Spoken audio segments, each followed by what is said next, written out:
Hola chicos, ¿qué tal? Bienvenidos a una clase más del curso de literatura de la Academia Pequeños Sabios. En esta oportunidad vamos a hablar un poco sobre la literatura colonial o virreinal. Bien, bueno, como ustedes saben, el periodo pues de la conquista, ¿no? Empieza pues con la llegada de los españoles, como podemos ver aquí en esta pintura, a la usanza de esa época. Vamos a ver que la literatura colonial va a ocurrir pues con esta llegada y vamos a decir, bueno, no sé si ocurre una evolución, pero sí hay un cambio, ¿no? Tanto en la idiosincrasia, ¿no? Porque cuando llegan los españoles vienen pues a imponer no solamente el idioma, la religión, la idiosincrasia, la cultura, el arte. Y va a haber un choque ahí, ¿no? Un choque que después se va a transformar en un sincretismo. ¿Qué quiere decir sincretismo?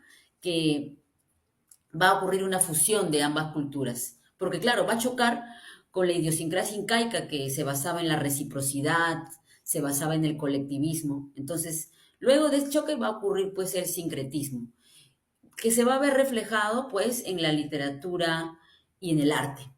¿De acuerdo? Acá tenemos, por ejemplo, una obra de pinturas de la ciudad y los reyes, ¿no? ¿Cómo eran? ¿Por qué se llamaba Ciudad de los Reyes? La Ciudad de los Reyes es lo que se conocía lo que es ahora la ciudad de Lima. ¿Pero por qué le pusieron la ciudad de los Reyes? Porque, como ustedes saben, se fundó pues en un 18 de enero, más o menos la época cuando se acostumbra a decir que bajan los Reyes Magos. Entonces, por eso se le llama la ciudad de los Reyes.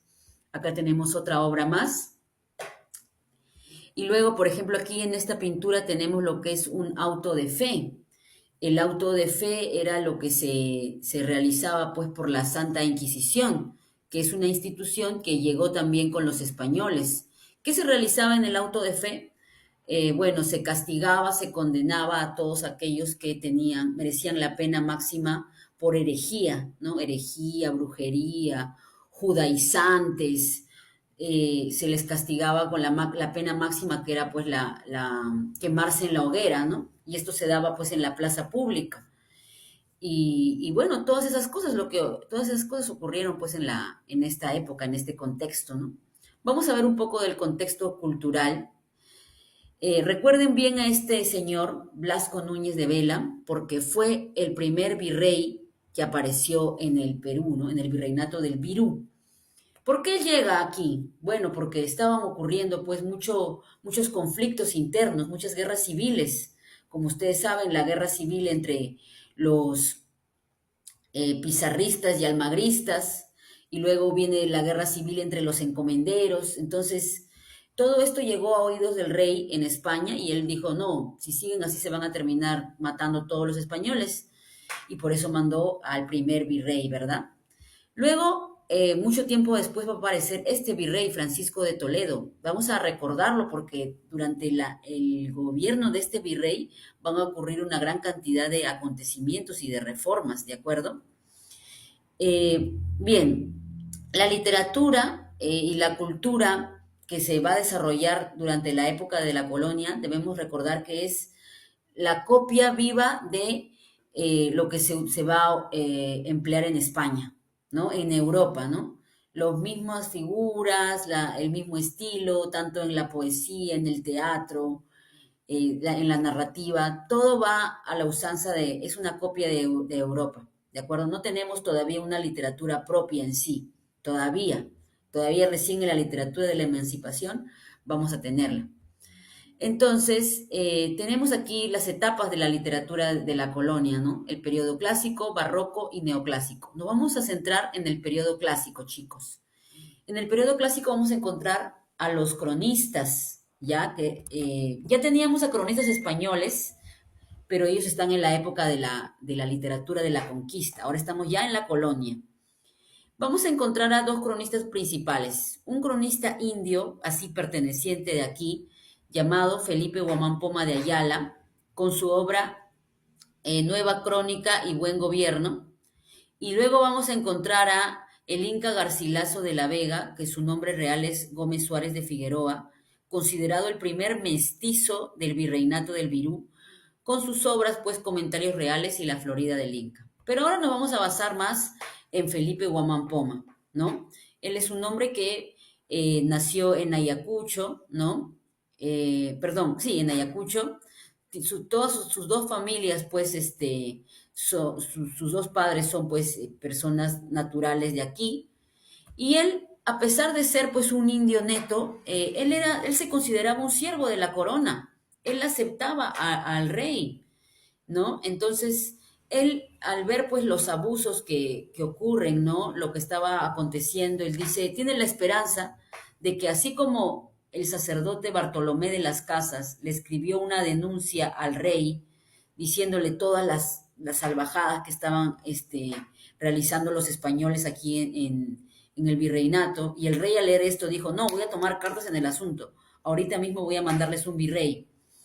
Él tenía la esperanza de que mandando esa denuncia iba a lograr que el rey haga la reforma, porque él decía, no, es que el rey no sabe nada, por eso permite que pasen estas cosas. Entonces va a crear su carta que en realidad es una crónica, pero en realidad es una denuncia, y se llama Nueva Corónica y Buen Gobierno. Entonces, Nueva Corónica y Buen Gobierno es una denuncia de los abusos que están cometiendo los españoles. Y es un compendio tanto de ilustraciones como escritura, ¿no? Pero escritura pues en el castellano de esa época, ¿no? Acá tenemos algunas imágenes, cómo se graficaba pues a los encomenderos, ¿no? Los abusos que cometían los encomenderos. Y también quiero señalarles aquí este acontecimiento que él grafica. Hasta ese momento, ¿se acuerdan que yo les comenté del virrey Toledo? Ya. Él va a estar en la época del virrey Toledo, perdón. Y en la época del virrey Toledo, hasta la época del virrey Toledo, van a estar los incas de Vilcabamba, van a estar resistiendo en Vilcabamba. El último gran inca que resiste va a ser Túpac Amaru I, no Túpac Amaru II, sino Túpac Amaru I, que en realidad se llamaba Titu Cusi.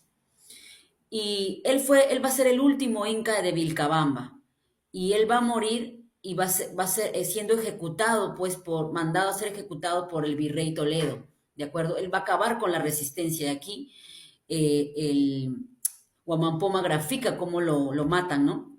Acá tenemos un fragmento de Nueva Crónica. Él escribía en quechua y escribía en castellano de esa época, ¿no? Por ejemplo, aquí dice, Inca humana cauri maitan rinki, ¿no? ¿A dónde vas, no? ¿A dónde te has ido? En que nuestro amigo perverso te va a cortar el cuello a ti que eres inocente en el Cusco. Y describe, ¿no? Cómo la gente lloraba, la muerte, ¿no? Entonces, todo esto siendo mandado por el virrey Toledo. Entonces, esta es la obra de Huamampoma, ¿no? Una denuncia que tenía la esperanza de que llegara, pues, a oídos del rey. Pero, ¿ustedes creen que llegó? No. Lamentablemente, el rey nunca se entera de la carta. Pero ¿cómo sabemos que existe esta obra, no? Esta obra recién va a aparecer en el siglo XIX, chicos. ¿Y saben en dónde? En una biblioteca de Copenhague, en Dinamarca. ¿Cómo llegó hasta ahí? Es un misterio. No se sabe cómo llegó, ¿verdad? Pero ahí la encontraron en una biblioteca. Un día encontraron ese manuscrito, ¿no? Y desde ahí sabemos que existe. Bueno, chicos, entonces los invito a ver un poco de esta obra y en la próxima clase ya hablaremos también sobre el Inca Garcilaso de la Vega. Espero que les haya gustado esta clase y cualquier cosita, no se olviden en contactarnos a la Academia Pequeños Sabios para cualquier asesoría y clase personalizada o grupal, virtual o presencial. Muchas gracias. Hasta luego.